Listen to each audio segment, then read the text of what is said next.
Hello peoples, Extinic64 here, and welcome back to more Paper Mario the Origami King Impossible mode. Last time, we took on the tape boss and beat it after a couple of deaths, and this time, we'll take a look at the Land of Free Heals, also known as Shangri Spa.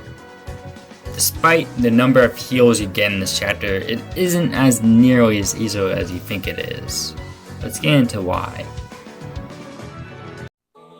So the only reason that we have to use the Shangri Spas, is that for the first one, Olivia forces you to, and then for the others, you have to put Bowser Jr. into them to restore him so that you can get to the mini-boss of this section. So yeah, bruh. Also, there's a counter for the number of free heals that we get specifically in this episode, because why not? Anyways, while going back to get our second free heal, we run into, very strong enemies. These football guys, I actually don't remember the name of them, so just deal with it. Anyways, these guys' throw attacks do a huge number of our health, like seriously. I barely had enough HP to outlast them and get our second free heal of this chapter. Don't worry, there'll be plenty of more of them to come.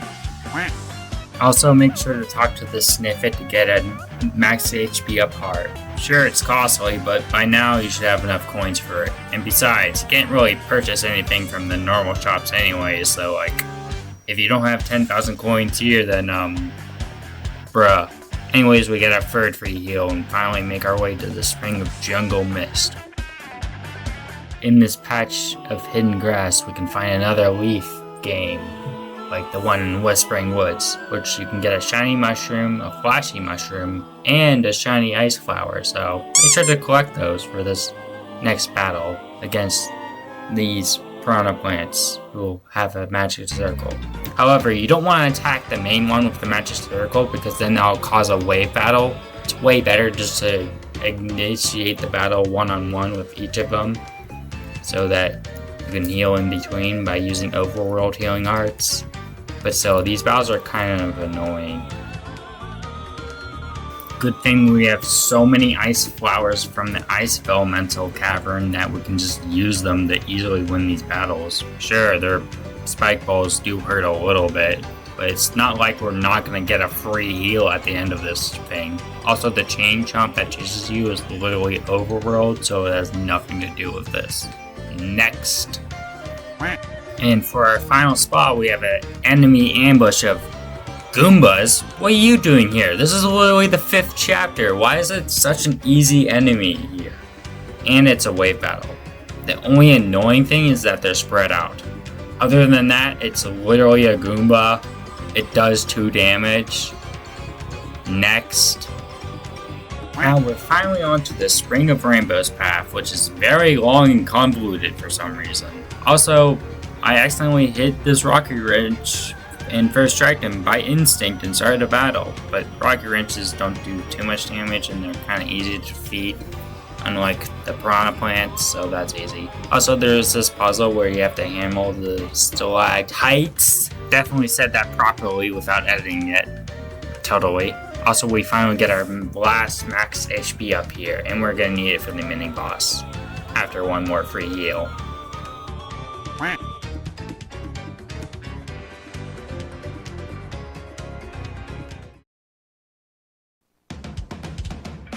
The boss Sumo Bro boss is really annoying. First of all, his minions steal super useful panels like the double damage and other action panels, and the on panel and the other panels. But we aren't allowed to use Veullumental or the Thousand-Fold Arms in this battle. And it is possible, mind you. It's just really hard, especially with the arena trap, because a hammer doesn't fully take them out. They need 3 hammers just to defeat the small Sumo Bro, and you have to defeat all of them to trigger the next phase. All the while you take like 50 damage per turn, so that's fun. But you know what Sumo Bros are weak to? Ice and fire flowers. Yeah, just use all of them. Use all of your items. You basically have to at this point, which is kind of sad. You can't save it for future bosses, but I don't really have a choice here. Even the second phase is kind of dangerous since its super attack does so much damage. Basically, you have to kind of heal every other turn or something like that.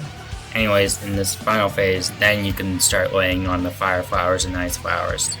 After I died a couple of times, of course, though, I did finally eventually beat him. Anyways, that's gonna be it for this episode of Impossible Mode. Next time, I'll take on Bowser's Castle and the dual-bladed duelist that lays inside. Don't worry, he'll be easy, trust me. He's not.